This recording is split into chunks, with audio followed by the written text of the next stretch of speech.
প্রিয় শিক্ষার্থী ভাই বোনেরা, আইসিটি পেডাগগ চ্যানেলের পক্ষ থেকে সবাইকে জানাচ্ছি শুভেচ্ছা। লেকচার 6।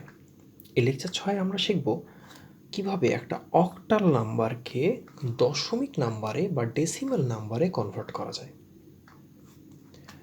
তো কথা না বাড়িয়ে কাজ শুরু করে দিই। তাহলে হচ্ছে একটা অক্টাল নাম্বার নিয়ে নিই সবার প্রথমে। আমরা কিন্তু জানি যে অক্টালের বেজ হচ্ছে 8 আর দশমিক বা ডেসিমালের বেজ হচ্ছে 10। গত লেকচার ভিডিওতে আমরা শিখেছিলাম কিভাবে বাইনারিকে ডেসিমেলে কনভার্ট করা যায়। আজকে আমরা শিখব কিভাবে অক্টালকে ডেসিমেলে কনভার্ট করা যায়। তাহলে একটা সংখ্যা নিয়ে নেই, সেটা হচ্ছে 375.125। এখানে 8 কি অক্টালের বেস। আচ্ছা, তো এই অঙ্কগুলো করতে হয় দুই ভাগে। প্রথমে আমরা পূর্ণ সংখ্যার অংশটাকে নিয়ে কাজ করব এবং পরবর্তীতে দশমিকের অংশটাকে নিয়ে কাজ করব বা ভগ্নাংশের অংশটাকে নিয়ে কাজ করব। তো সবার আগে 375 এই সংখ্যাটাকে যদি আমরা ডেসিমেলে কনভার্ট করতে চাই, তাহলে যেটা করতে হবে 375 অক্টাল, এটাকে ডেসিমেলে কনভার্ট করব কিভাবে? এই মোস্ট সিগনিফিকেন্ট বিট আর লেস সিগনিফিকেন্ট বিট মানে এমএসবি আর এলএসবি ধরে ধরে কাজ করতে হবে। তো আমরা জানি যে 375-এর এমএসবি মোস্ট সিগনিফিকেন্ট বিট হচ্ছে 3। তাহলে সেই 3টাকে নিয়ে নিলাম। 3 ইন্টু এই সংখ্যাটা নিয়ে কাজ করছি। এই সংখ্যাটার পজিশন কত? 0, 1, 2। তার মানে এই সংখ্যাটার পজিশন 2। সেই 2 লিখবো আমরা, কিন্তু এই 8 বেস, যেহেতু বেস হচ্ছে 8 সেহেতু আমরা 8 লিখবো আর তার উপরে দিব হচ্ছে 2। 2 কেন? 2 হচ্ছে এটার পজিশন। যেমন 7-এর পজিশন 1 আর 5-এর পজিশন 0। তাহলে এটা হয়ে গেল 3-র জন্য। এবার মাঝখানে সূত্রের যোগ। তো 7 দিলাম আমরা, এই 7 নিয়ে কাজ করব। 7 ইন্টু 8 টু দি পাওয়ার 1। 1 হচ্ছে এই 1টা, পজিশন 1। এবং লাস্টে 5 ইন্টু 8 টু দি পাওয়ার 0 দিয়ে দিলাম আমরা, এই 5টাকে নিয়ে কাজ করছি জন্য। সো এই সবগুলোকে এই গুণ করে যোগ করলে যে অ্যান্সারটা হয় আমি ইন শর্টে বলে দিচ্ছি, তোমরা মিলিয়ে নিও। 125। তাহলে 125 হয়ে গেল ডেসিমাল। সরি, তাহলে 375 8, 125 10। তাহলে এইবার আমরা কাজ করবো এই ভগ্নাংশ অংশটাকে নিয়ে, মানে হচ্ছে 0.125 এই অংশটাকে নিয়ে। এই অংশটাকে নিয়ে কাজ করতে গেলে কি করতে হবে? এটার পজিশন জানতে হবে। এটার পজিশন কত? -1। এটার পজিশন কত? -2। এটার পজিশন কত? -3। তাহলে আমরা যদি এই 1টাকে নিয়ে কাজ করি তাহলে লিখবো 1 ইন্টু 8 টু দি পাওয়ার -1। ওকে, এই ব্র্যাকেট দেওয়াটা একটা ভালো প্র্যাকটিস। বই দেখবে যে ব্র্যাকেট দিয়ে ওরা করেনি, ওরা ডিরেক্টলি ব্র্যাকেট ছাড়া এখানে 1 into 8 to the power -1 plus এইভাবে করেছে। তো অনেক সময় হয় যে ভুল হয়ে যেতে পারে, এটা সেফ। তারপরে এখানে আমরা যোগ চিহ্ন দিয়ে দিলাম, সূত্রের যোগ। তারপরে এই 2টা, এই 2 নিয়ে আসলাম। 2 ইন্টু 8 টু দি পাওয়ার কত? -2 প্লাস এই 5 নিয়ে কাজ করব। 5 ইন্টু 8 টু দি পাওয়ার -3। তাহলে 1 ইন্টু 8 টু দি পাওয়ার -1 মানে কি? 1 ইন্টু 1/8, তাই তো?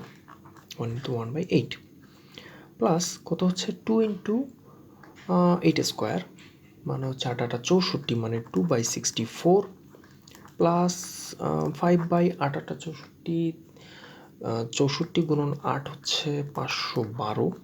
এটা তো যোগ বিয়োগ গুণ ভাগ করে দেখা যাচ্ছে যেটা 1.1660156 এটা হয়। তাহলে আমরা লিখতে পারি যে 0.125 অক্টালকে ডেসিমালে কনভার্ট করলে হয় এটা। আশা করি তোমরা পজিশন ধরে ধরে ঠিকভাবে শিখতে পেরেছ। এবার তাহলে আমরা শিখে নিই যে কিভাবে একটা হেক্সাডেসিমাল নাম্বারকে একটা হেক্সাডেসিমাল নাম্বারকে কিভাবে ডেসিমেলে কনভার্ট করা যায়, মানে দশমিকে কনভার্ট করা যায়। দশমিকে কনভার্ট করব হেক্সাডেসিমাল থেকে।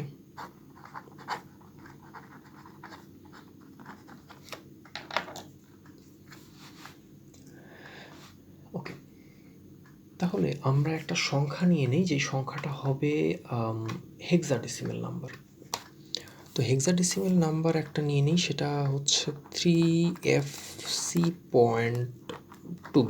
একেবারে দশমিক নিয়ে নিলাম যাতে করতে সুবিধা হয়, এবং একবারেই শিখে নেওয়া যায়। 16 কি হেক্সাডেসিমালের বেজ আমরা জানি 16, দশমিকের বেজ 10, এসব আমরা জানি। এবার কি করব, এটার যে আমি আবার বলেছি আগেই যে পূর্ণ সংখ্যার যে অংশটা মানে 3FC, এইটাকে নিয়ে আগে কাজ করব। 3FC পজিশন যদি বলি, দেখি মনে আছে কিনা তোমাদের পজিশনটা, সেটা হচ্ছে এটা হবে কত পজিশন, এটা হবে 2 নাম্বার পজিশন, এটা 1 আর এটা 0। তাহলে আমরা কি করব, এই 3 নিয়ে কাজ করব প্রথমে। তাহলে 3 ইন্টু, যেহেতু 16 বেজ নিয়ে কাজ করবো, আমরা হেক্সা নিয়ে কাজ করব, সেহেতু এখানে লিখব 16, আর উপরে লিখব কত, এই পজিশনটা, উপরে লিখব কত, এই পজিশনটা মানে হচ্ছে 2। ভালো প্র্যাকটিসের জন্য ব্র্যাকেট দিয়ে দেবো, আর সূত্রের যোগ। আচ্ছা, এবার এফ, তাহলে কি করব, এবার এফ ইন্টু 16, যেহেতু বেস, টু দি পাওয়ার 1, ভালো প্র্যাকটিস, যোগ সি ইন্টু এসি নিয়ে কাজ করব, সি ইন্টু কত, 16 টু দি পাওয়ার 0, তাই তো? আচ্ছা, তাহলে কত হয়, ভূমিকম্প শুরু হলো নাকি, যা হোয়াটএভার, 3 ইন্টু 16 স্কোয়ার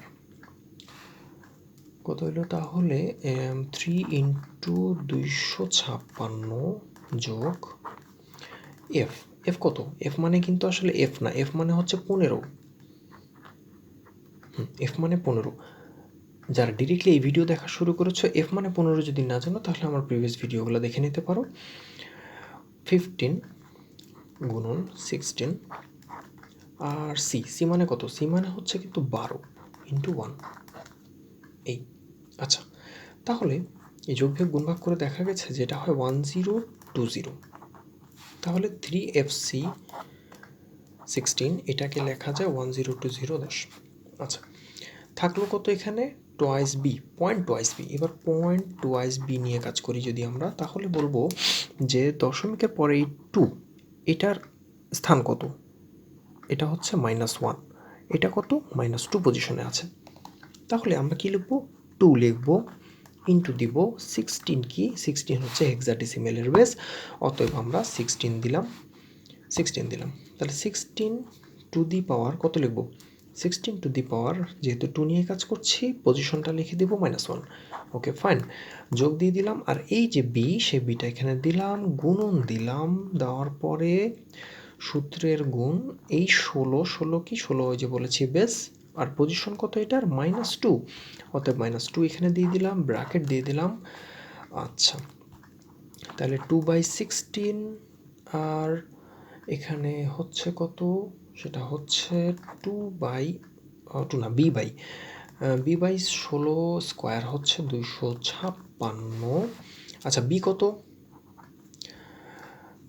এ কত, এ হচ্ছে 10, আর বি হচ্ছে তাহলে 11। তাহলে 2/16 যোগ 11/256, তাহলে তাহলে কত হলো, 43/256, ইট মিনস 0.16796 ওকে।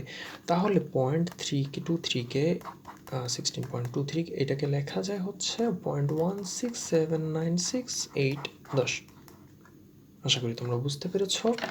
তাহলে আমরা এ পর্যন্ত শিখতে পারলাম যে কিভাবে দশমিক থেকে বাইনারি, অক্টাল এবং হেক্সাডেসিমালে কনভার্ট করা যায়। এটা যেমন শিখেছি আমরা, তেমনিভাবে আমরা কি শিখেছি যে বাইনারি থেকে কিভাবে দশমিক বা ডেসিমেল, অক্টাল থেকে কিভাবে ডেসিমেল, এবং হেক্সাডেসিমাল থেকে কিভাবে ডেসিমেলে কনভার্ট করা যায়। আশা করি তোমরা আমার ভিডিও দেখে উপকৃত হচ্ছ এবং আমার চেষ্টা থাকবে আইসিটি বইয়ের তোমাদের মেইন টপিকগুলো আমি আমার এই চ্যানেলে কভার করব। সো আমার সাথে থাকো, চ্যানেলটি সাবস্ক্রাইব করে আমার পাশে থাকো। পরবর্তী ভিডিও দেখার জন্য আমন্ত্রণ জানাচ্ছি। ধন্যবাদ সবাইকে।